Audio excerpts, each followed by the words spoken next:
In last session, we talked about knowledge, about traditional epistemology, where knowledge is verified with logic and scientific approach and relates to horizontal learning.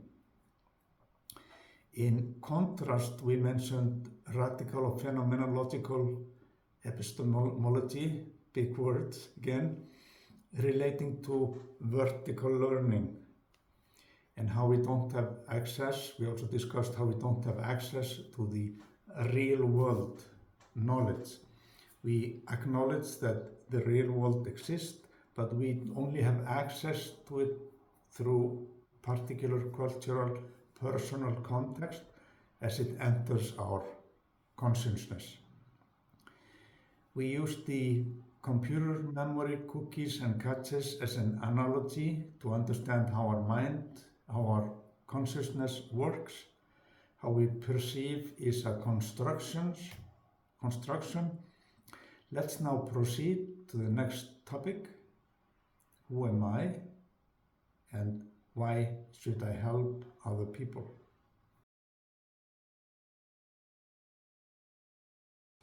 A couple of months ago, I got my first tattoo here in my back. I figured it was a safe time to do it. At my age, I don't have to be concerned with it being stretched and not nice looking in 50 years time. So what did I choose? I chose a phrase, Cogito, ergo sum. Literally, it means I think, therefore I am. But a better way to putting it might be I'm conscious. I have consciousness and therefore I exist. Pretty much of a no-brainer, quite obvious, almost too obvious. Of course, I exist, right? So, who am I? Cogito ergo sum. These are the words of the French philosopher René Descartes back in the 17th century. He was on a mission of knowledge, to find something he could know with an absolute certainty. He asked, what can I be totally sure about beyond all doubt?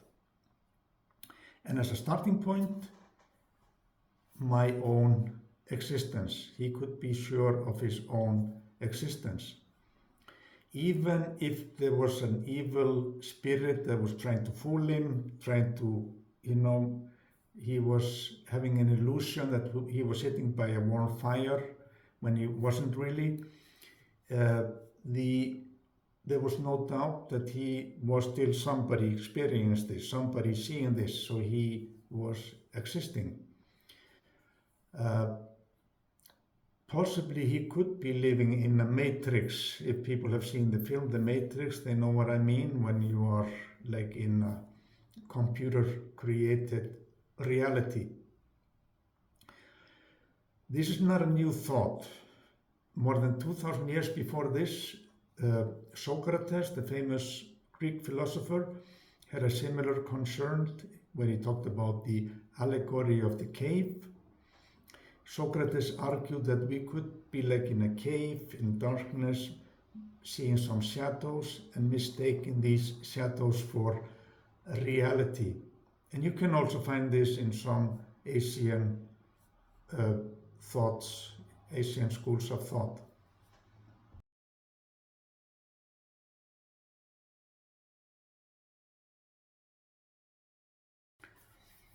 This little phrase, Cogito ergo sum, is a milestone in Western philosophy. It's a step into viewing ourselves as a consciousness, in Descartes' case as an isolated individual self full of doubt. But I'm not a rational animal like another Greek philosopher concluded, Aristoteles. We are not defined by our animalistic body. In modern days, we could say we are not defined by our DNA. One might look at this as the first step in beginning of a journey of thought that continued into our times, where a lot of thinkers, a lot of philosophers contributed through the centuries. Hume, in the 18th century, he was looking for an individual self, he was looking for himself, but could only find like a bundle of perceptions, things that he was perceiving from the outside.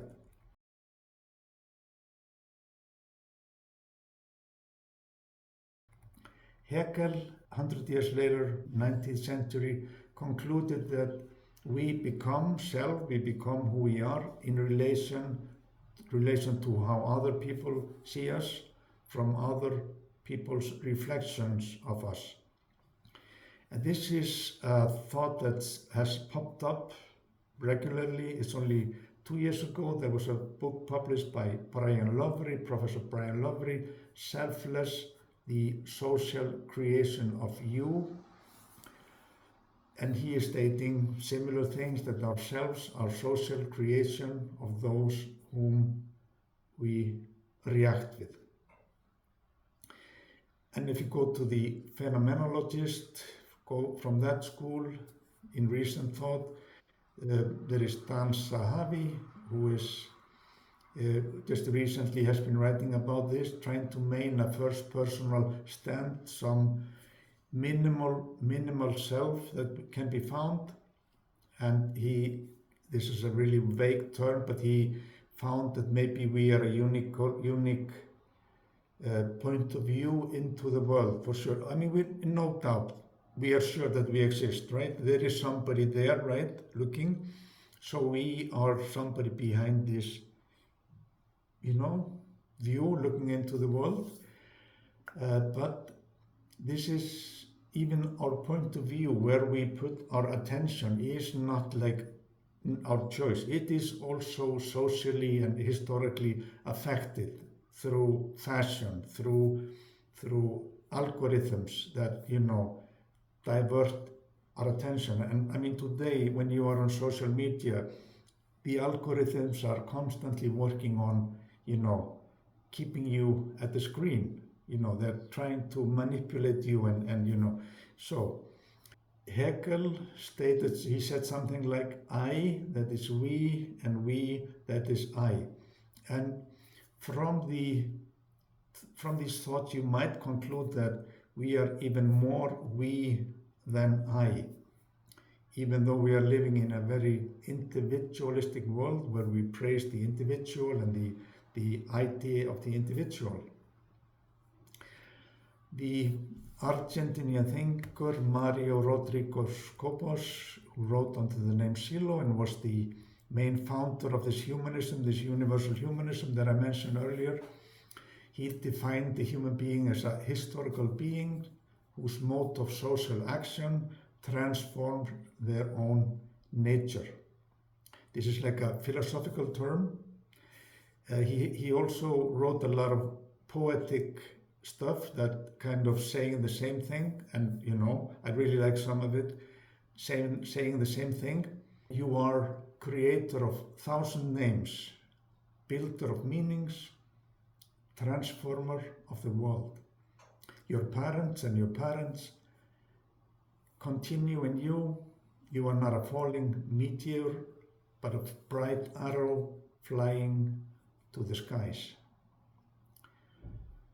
There are many interesting themes that can derive from this definition of human being as a social construction, as a more historical and social maybe than individual. Themes like death, from the point of view of the consciousness, religion, meaning, and other things, some of which we will address later. The one that we're going to explore now is the latter part of this session, which is, why should we help other people? Through the last couple of decades, I have held seminars for volunteers and members of NGOs, people that are concerned with helping other peoples to contribute something positive. In some of these seminars, I ask this question, why should we help other people? there's been a great diversity of answers, like it's a moral duty, because it makes me happy, because my role models did it. Those are fine answers, but for me it feels even more basic than that. It feels me like helping others is part of what it means to exist as a human being. We are who we are because millions of people have contributed something through the centuries. We are accumulation of this development. We are accumulation of the whole human experience until this day. And this accumulation happened through education in its widest sense. We wouldn't exist as human beings without this education. I would go as far as stating that education is a way of the human being to exist in the world. It's a way of the human being to exist. We could look at what is the way of being for the body, for our body. Pretty plain. It's really, you could say it's kind of selfish. It's individualist. We take things, we eat, we breathe air, we deal with whatever physical challenges that come up.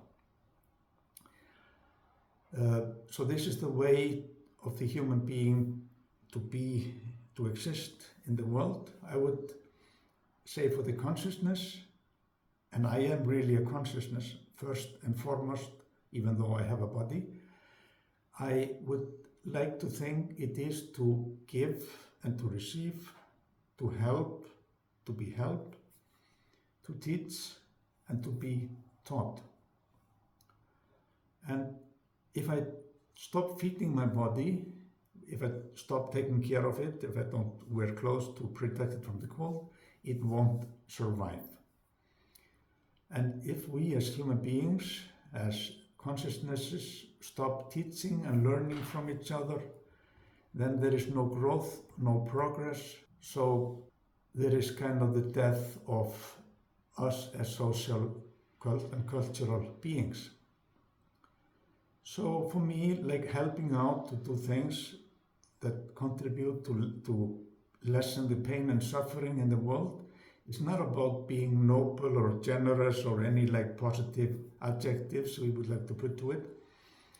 It's about living according to my way of being as a human being, just a way of exist. I'm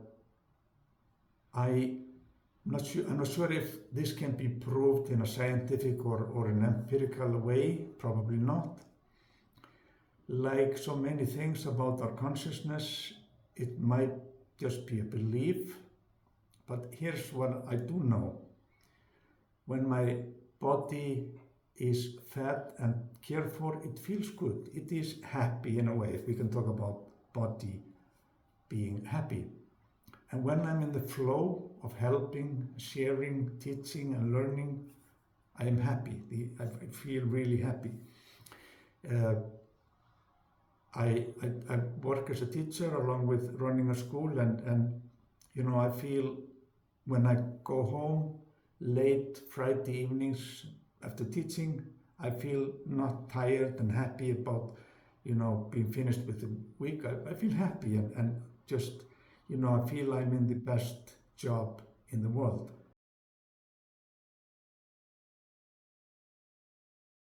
So for next Saturday, for our upcoming session, I would like you to think like personally, what is your motivation to help other people in maybe some of the things I've already mentioned, but maybe some other things that encourage you and inspire you.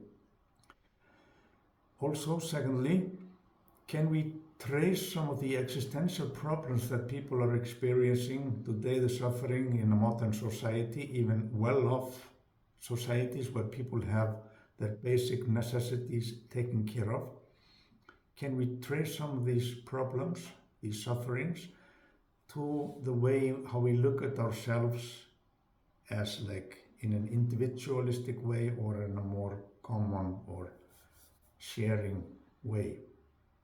That's all for now.